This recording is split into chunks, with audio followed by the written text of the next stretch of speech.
Welcome to the Professionals of the Inland Empire show with your host, John Tulac.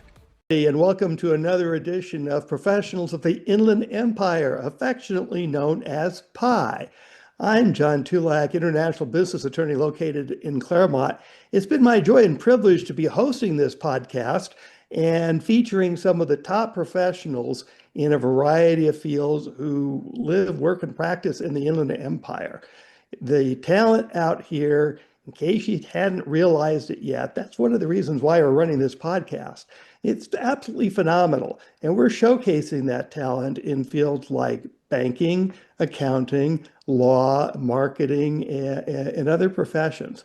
Today, my very special guest, one-on-one, is Peggy Hosking from Buckhalter, which is a pretty good sized firm. If you are seeing this podcast with your video, you will see that Buckhalter is located in a lot of locations around the country, but Peggy is located out here.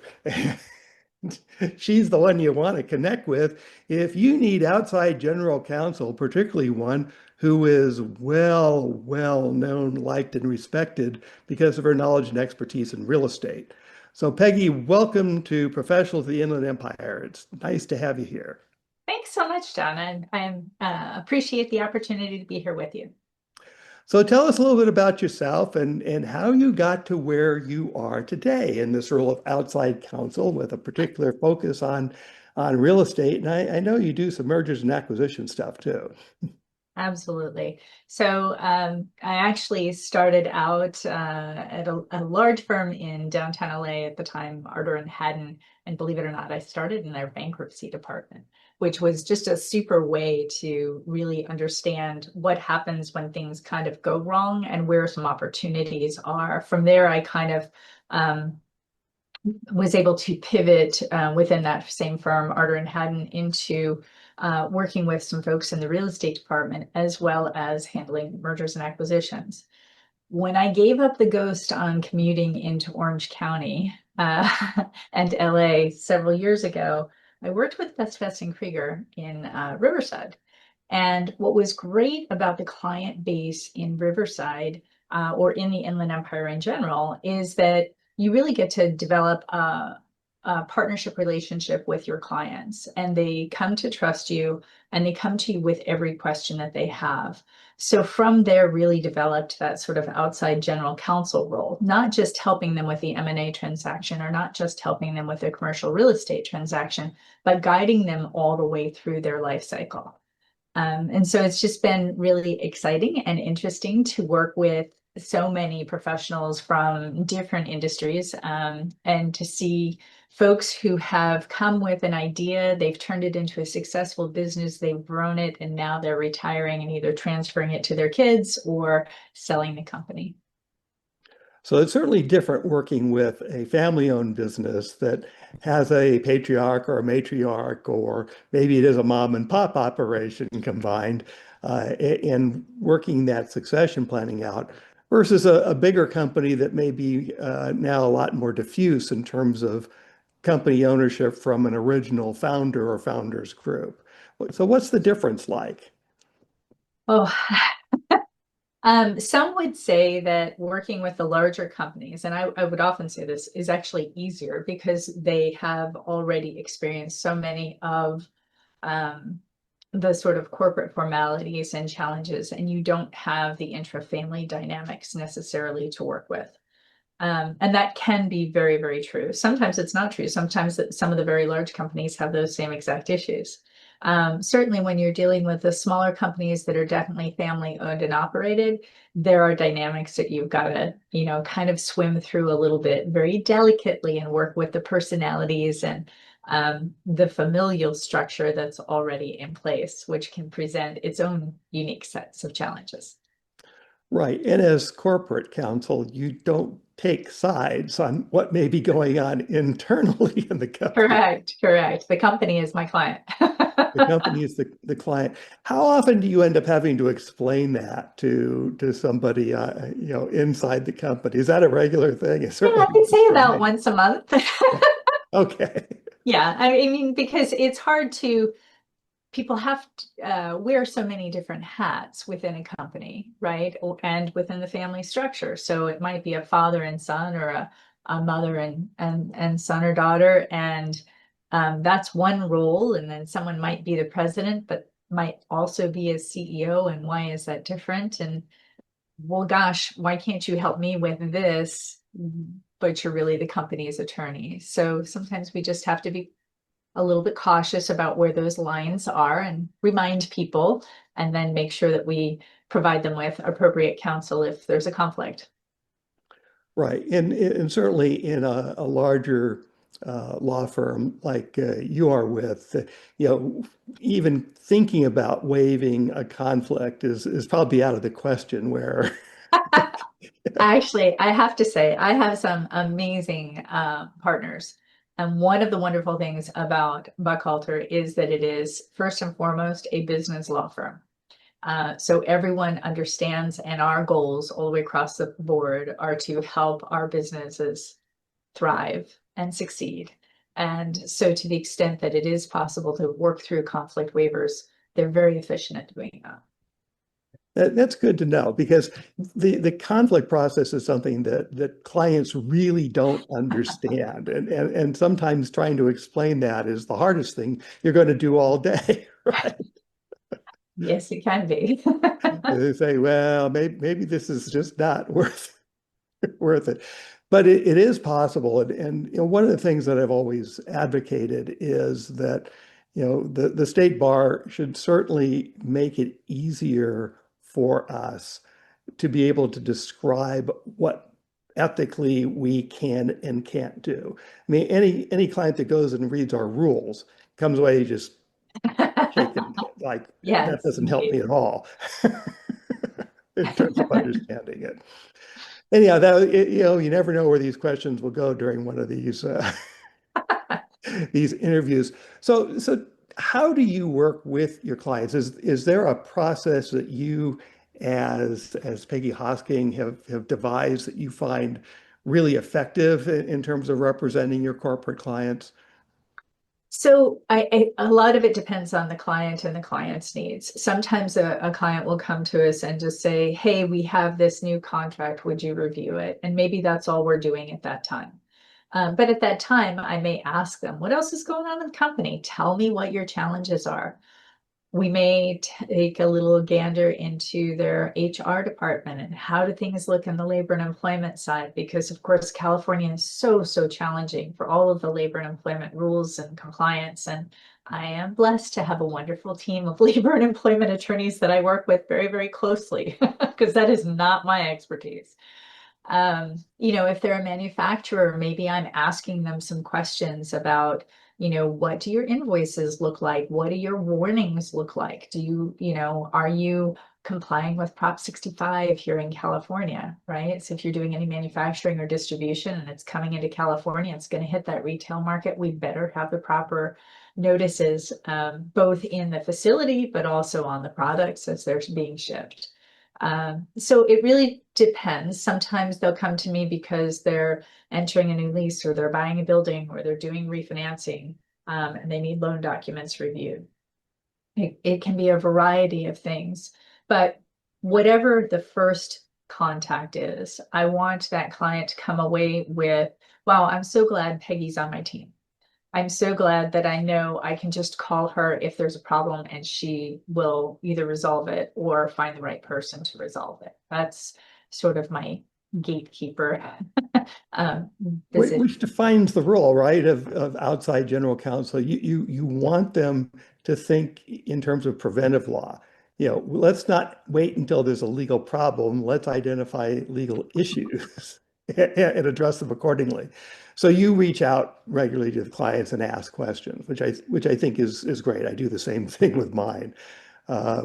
So another thing that I think sometimes is hard for the client to understand is you can't know everything about the law, even as outside general counsel, right? You've already described that being in a big firm, you've got teams of people who, do specialize in those particular areas. And so general counsel needs to know a little bit about a lot of things. and know just enough to identify you need some help here, and I've got just the help for you, right? Absolutely. Well, in the learning process, I am constantly learning about new things. I was on a call earlier today that had to do with immigration, right? And H-1B visas. I had no idea that they could be assigned. But again, I have a wonderful resource in our Portland office who was able to help a client potentially acquire somebody who is here on a visa, but they wanted to do it the right way. And there are procedures in place so you can do things the right way and so that there's not a huge upset even with everything else that's going on in the country right now.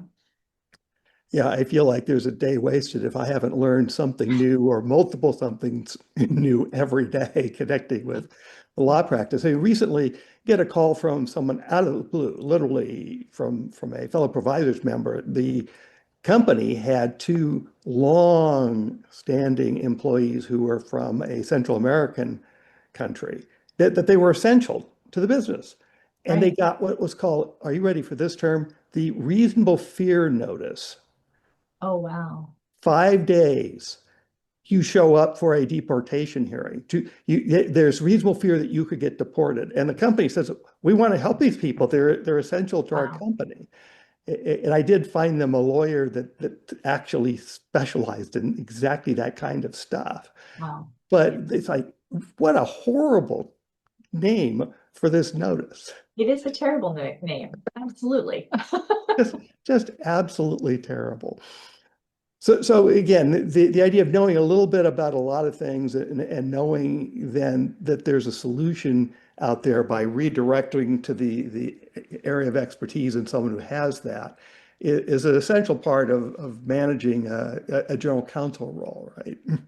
Yes, absolutely. And the other thing that I find fascinating about the role is that from an ethical standpoint, you can provide more protections of the communications as outside general counsel than you can as in-house counsel. So tell us about that and why that's important. So there are times when a client is going to need to do some investigation. They're going to need to come up with some information from an expert, let's say. Let's just use environmental, like a phase 1 report as being an example, right? They might be acquiring a piece of property, or maybe they have a piece of property that they're going to put on the market, but they want to know what's going on that piece of property before they get into a sales situation or an escrow and they have a buyer on the hook. So they might want to have that phase 1 investigation done. Well, if they just simply hire the phase 1 investigation, it's not protected. However, if it is hired through me because I am counsel, then in that instance, it will be protected. So it's not discoverable information. Now, of course, we're not trying to hide anything here, but we are trying to not create mountains out of molehills where they don't need to exist. So it's just a little bit of a way to sort of protect about information getting into maybe competitors' hands or the wrong hands. And exactly, the other reason is you can have a more candid conversation with members of the company when you're outside counsel than in-house. Notice we don't say outhouse counsel. Everybody knows we There never are use that days. There are days where it might feel that way. Yeah, on a bad day, but Bad we, day. there's no symmetry here on this one. No, not at all. Not at all. But you're right. I mean, someone who is in-house counsel definitely has some restrictions about what they are able to do or they're not able to do. I actually have a client that has a very large hotel chain across the country, and I work very closely with their in-house counsel on issues that are specific to here in California. So he didn't have necessarily the resources that he needed, and I'm able to provide those resources for him. Yeah, in fact, that's one of the tricks of the trade is using the lawyer, the outside lawyer, to engage certain kinds of services and at least be able to protect the information contained in a report, whether it's oral or written, where otherwise it might automatically become discoverable in the event that a dispute arises. That's a key distinction. Absolutely. So tell me a little bit about the real estate side of what really makes what you do enjoyable for you. So on the real estate side, again, it goes sort of hand in glove with that outside counsel role. The real estate that I do is typically going to be buying or selling property, the 1031 exchange. It'll be leasing either as the real estate landowner, sort of the landlord, or as the tenant. And so that works, very nicely with the business, the company itself, or the business owner about what their plans, their future plans are, what their expansion plans are, where they're going to be located, those sorts of things. Because almost every business needs real estate of some kind, even with remote working, especially here in the Inland Empire where we're doing so much manufacturing or so much distribution, we need to have a physical space. So when we're large enough, we can own the space, which is fantastic. And we, try to structure that for maximum tax benefit, but also with that view down the road of, are we going to sell this business at some point in time? And if so, are we going to sell the real estate as well? Or are we going to keep that separate? Are we going to keep that as sort of an ongoing annuity for the family, which happens often? Sure. And then one of the strategies is to set up a separate company to actually buy the property and then perhaps lease it to the operating company. Indeed, Especially good in a family that, as you say, is looking for that annuity later. indeed. Yeah, you can Often sell the very good. company and keep the property. Yeah, yeah. I actually like that strategy a lot. It works fantastically. And then, one of the other fun things that I do, I'm working on a real estate transaction right now, which is buying a historic ranch. And so that's sort of a fun one for me to see. I happen to know the property, know a little bit about its history, and it's exciting to see what its future will be and what the future operators might do with it. So it's kind of nice to see. Is that coming from your love of horses that this is the ranch opportunity of your dreams? It is indeed. I actually love when I have clients that are also in horses because we just have, such an automatic connection. Yeah, it's always fun when something comes right into your personal likes wheelhouse. It's like, oh, this is just my ideal client kind of thing. So describe for me if you can. Maybe you can, maybe you can't. Not everybody has what they would describe as the ideal client for what you do. So I don't have an ideal client because um, uh, there are clients of every strata, if you will. They might just be starting. They might be at the end of their journey of growing their company and wanting to transition. Um, the ideal client, though, is one who respects and values the counsel that they have retained. So it doesn't matter if it's a tiny little matter or a very large, very significant matter.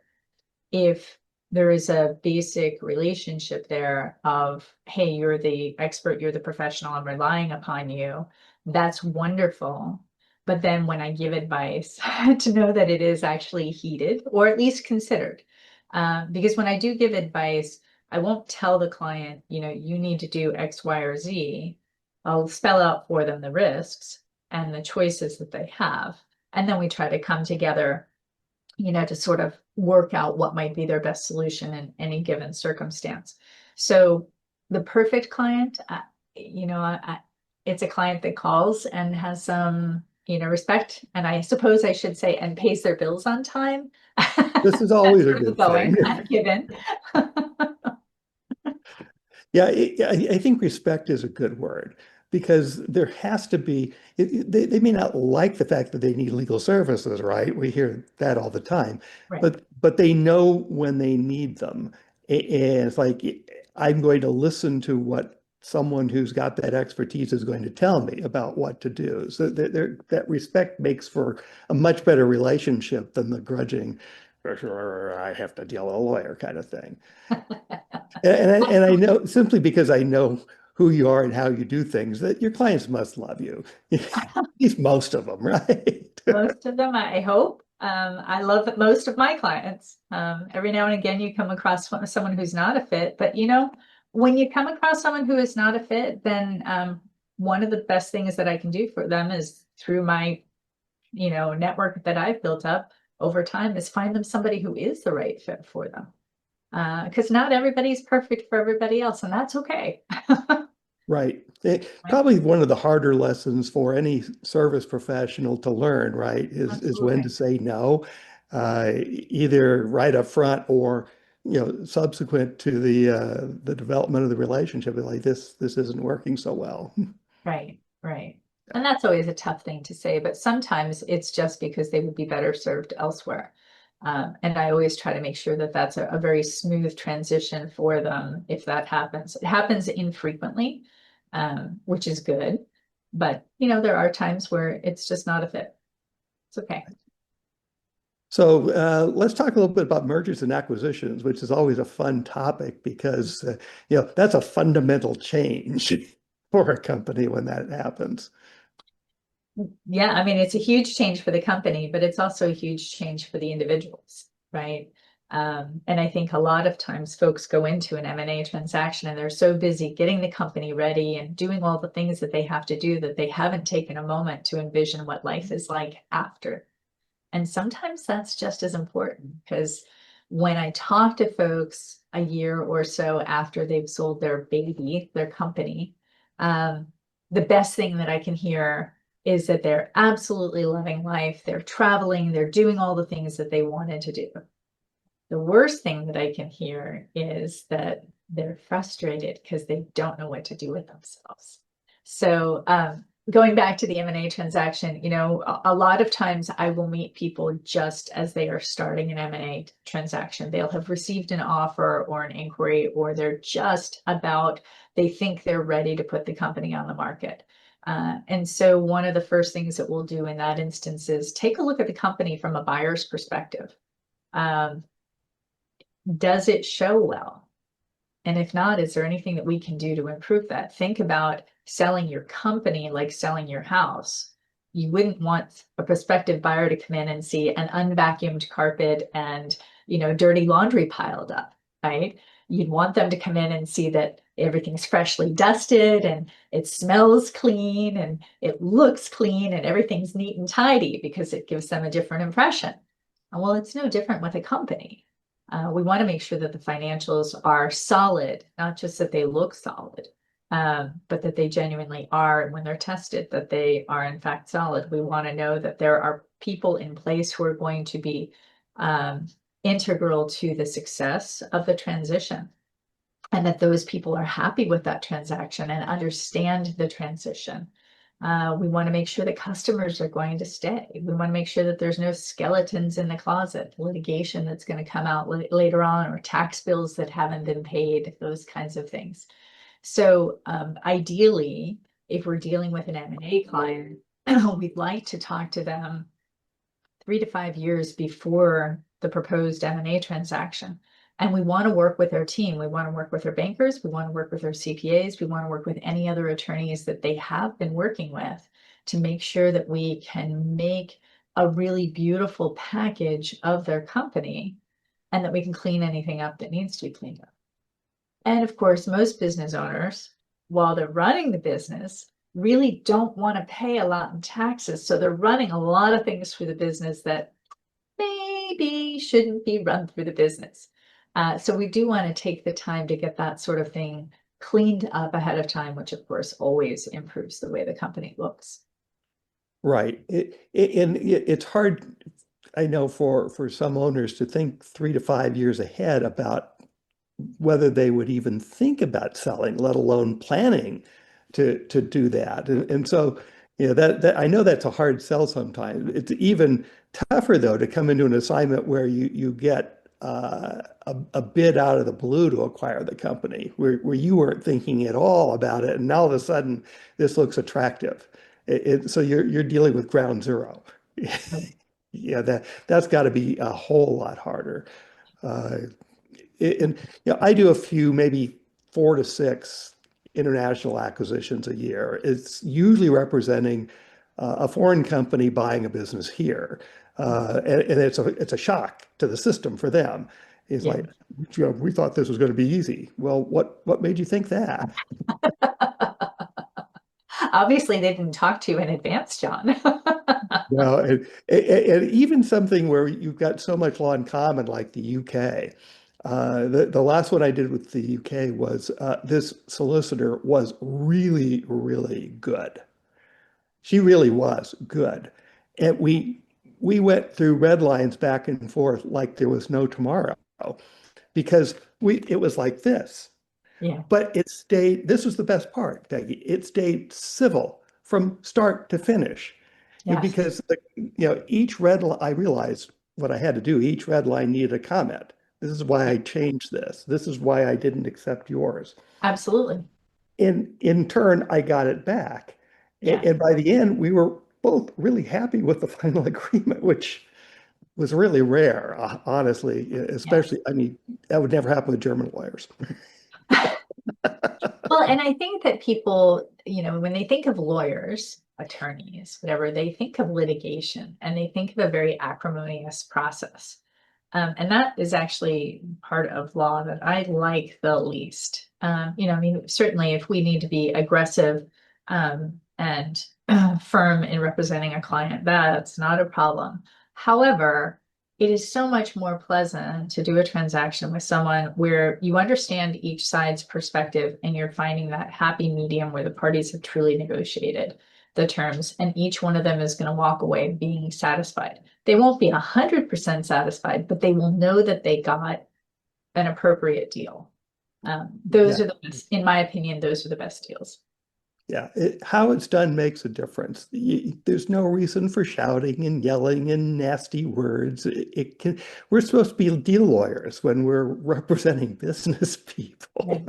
Supposed Right. to find a way to get things done that the parties want to have done. Yes, absolutely. So we're coming to the end of the time. It's not a hard stop kind of thing, but it all kind of gets into the same thing. So if you're looking to buy, if you're representing a company that's looking into buying a company, how do you help them really do the due diligence and understand that they should not cut corners? Well, there's that ever-present due diligence list that sort of is our guide and usually overwhelms everybody who looks at it. But when we kind of distill that down, we're helping the buyer understand that they're on a fact-finding mission. Remember again, that analogy to selling your house or selling your car. It's all spiffed up and it looks great, but we want to know what happens the day after, right? We want to know where there are some hiccups or maybe the air conditioning doesn't come on early or whatever it happens to be. So it's a fact-finding mission to really test and see it. And of course, we still want to have the entire team in place. We want to have especially the buyer's accounting team in place to really test out the financials, look back over the tax returns, see if there's anything in there that they want to question. We want the buyer to really have that opportunity to understand how that selling entity works really well. So we would need to know who within the company needs to stay within the company. Sometimes the person who's the majority shareholder and is selling and they want to leave, well, we need them there for a little while because we need that transition to be smooth. We need them to introduce clients to the buyer and the buyer's team to make things integrate and continue on and not have, contracts that are being canceled or folks who feel as if the company's been sold, why do I need to stay there anymore? Or the person that I liked isn't there anymore, so maybe I'll go try a competitor. We want to try to keep all of that in-house as much as possible. So every industry is maybe just a little bit different, but there are some, basic categories that we're always going to be looking at. And then depending on what we find, it's sort of a pick your own adventure. I like that phrase a lot. Pick your own adventure. Well, any acquisition or even being the target is going to be an adventure. So you might as well, determine, what part of the ride you need to focus on and enjoy the most, right? Right. Peggy, thanks so much for being my guest on the show today. You have provided great insight to the role of outside general counsel to our audience, and also, we got to drill down a little bit into some of the fun stuff that, make that checklist, folks, before you start doing anything, and then kind of slow down and get the expert help that you need to get that transaction done the right way and completed successfully. So thanks again for being on the show. That's it for today, ladies and gentlemen. So long for now until the next episode of Professionals of the Inland Empire. Thanks for watching or listening to, depending on the case, the Professionals of the Inland Empire show with your host, John W. Tulac.